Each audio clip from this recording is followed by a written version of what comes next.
Hello everybody, here we are with another tutorial number 84, and it's a short one, but boy is it valuable. I call it there's more or many ways to cook an egg.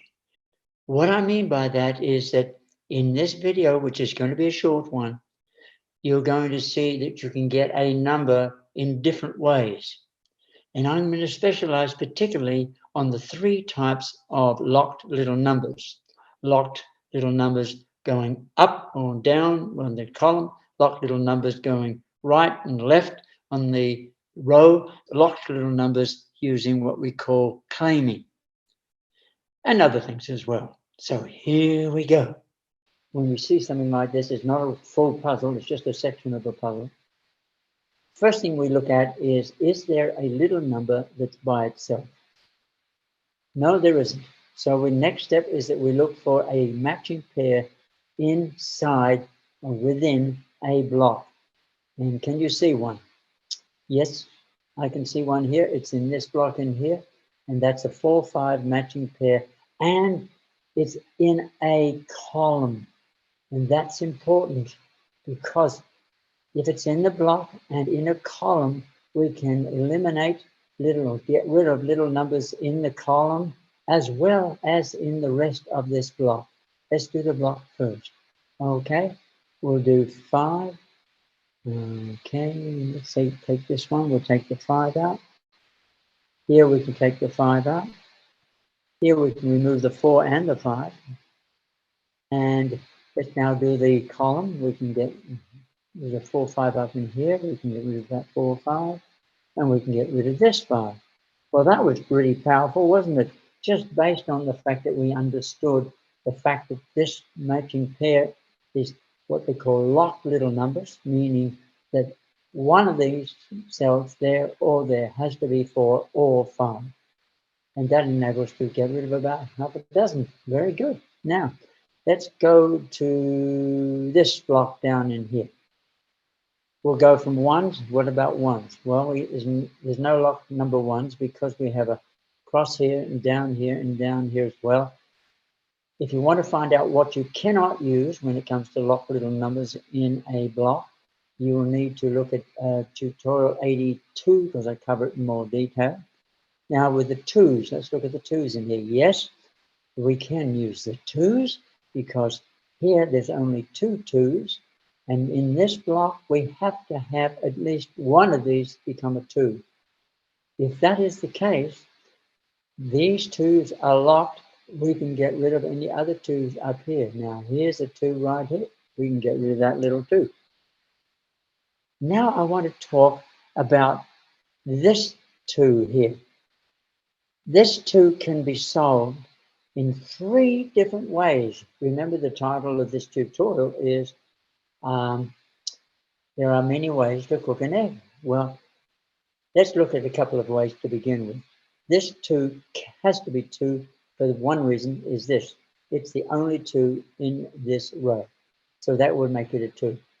The other reason it has to be a 2 is that if we look over here, we have 2 2s, middle, bottom, and a top. There's another reason. And there is one more reason which I'm going to cover in a minute. So let's continue now with this block. 5, 3, 4, 5s. We cannot use the 5s because there's a horizontal and a vertical. Let's see tutorial 82. 6s. 6s we can use. They are locked because they are in a row pointing this way. And because they are locked, we can remove any 6s along this row. Why? Because one of these has to be a 6 because this block has to have a 6. If that's the case, we can do this. Watch. This is exciting that we can do this. 1, 2, 3 6s are gone. Ta-ta. Now, what else have we got? Let's go back to this block here. We have 2 7s. If we have 2 7s, they are in a row pointing this way, we can get rid of these 7s in this one. They are locked because in this block, that's the only place for 7s. and one of them must be a 7. We don't know which one, but the key is one of them must be. We'll see later. So with that in mind, let's go along here. We can get rid of this 7, and we can get rid of this 7. Oh, that was good. Now, let's continue on here. Now we did pointing this way with little numbers. We did pointing this way along the road. Now let's look at what we call claiming with a little little numbers. If you look at this row here, there's no 6 or 9 along here at all. The only 6 and 9s are in this block there. Now what that means is that in this block, one of these 6s has to be a 6, and one of these 9s has to be a 9. We don't know, but that's not important right now. But the point is, they have to be there or there in here. That means we can get rid of, we can eliminate that 9 and 6. Well, then 6 is already gone. We'll get rid of that 9. And we can get rid of this 9. Are there any other 9s down in here? No, there's not. So we've got rid of 6s and 9s. If there were 6s still there, we could have got rid of the 6s, but they've already gone. Now this becomes exciting because now we start to get big numbers. Let's have a look at this. If I go to this 3, what will happen? When this becomes a 3, that 3 is going to disappear. That's going to disappear.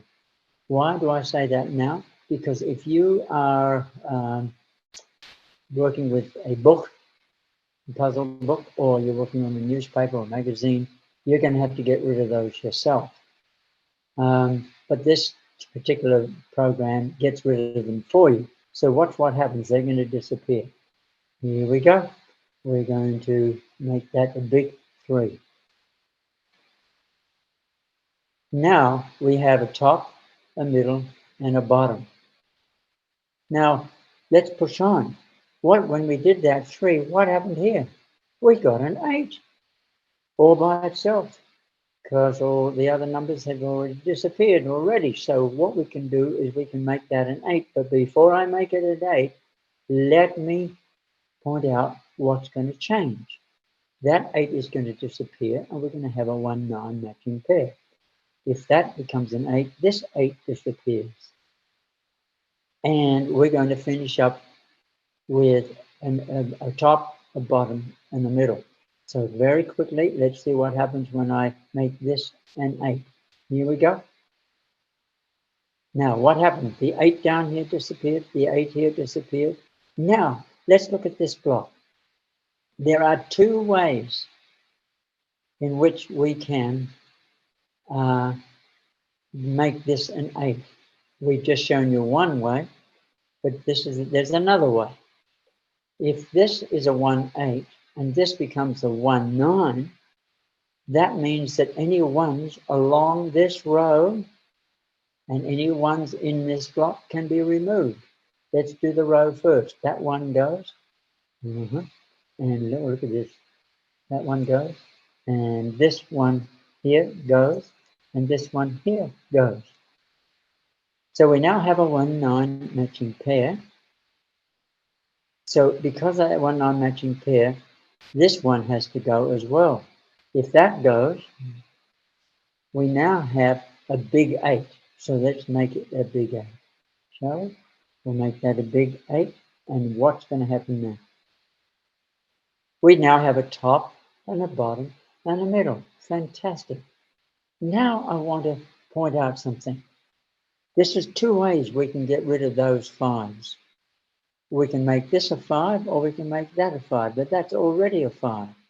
If I make this a 5, then these 5s are going to disappear, and these 5s are going to disappear because they are in the same block and these are in the same row.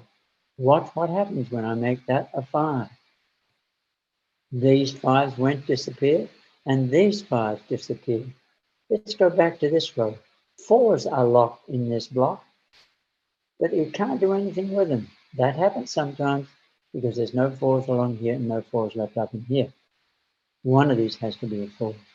Now, let's look at some more interesting things that will happen here. Because we have a 5 up in here, we can make top, middle, bottom. This becomes a 5. If this becomes a 5, what happens? This 5, can't get rid of anything. That 5 is already gone. Okay, I forgot about that. Okay, I'll come back to this one now. Here we are doing what we call claiming. Claiming. Using locked 2s. Yes, these 2 are locked, which means that this block must have a 2 and one of those is going to be a 2. We don't know, but it doesn't matter.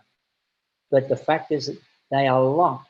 This has to become a 2 because that 2 is going to go. Okay, this 2 will disappear and this becomes a big 2.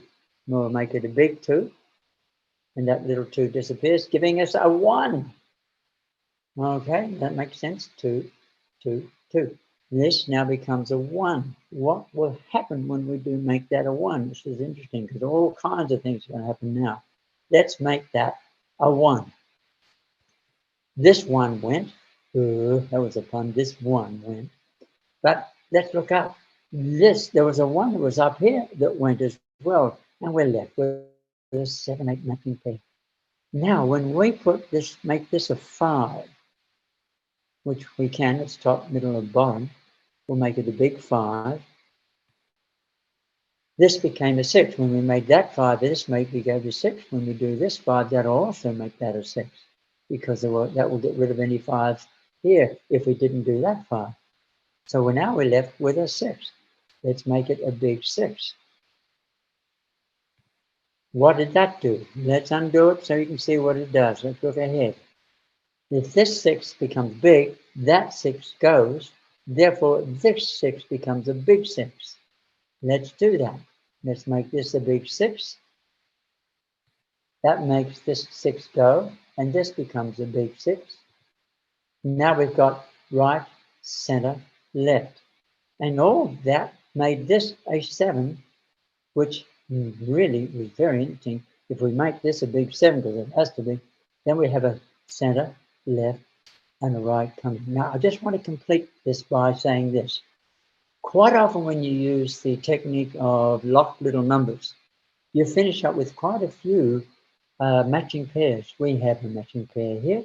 We have a matching pair here. We have a matching pair here. We have a matching pair here.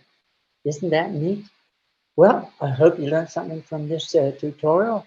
Bear in mind that whenever you get a lot of matching pairs, they in themselves are very helpful in solving the rest of the puzzle. So that's it for today. Hope you learned something.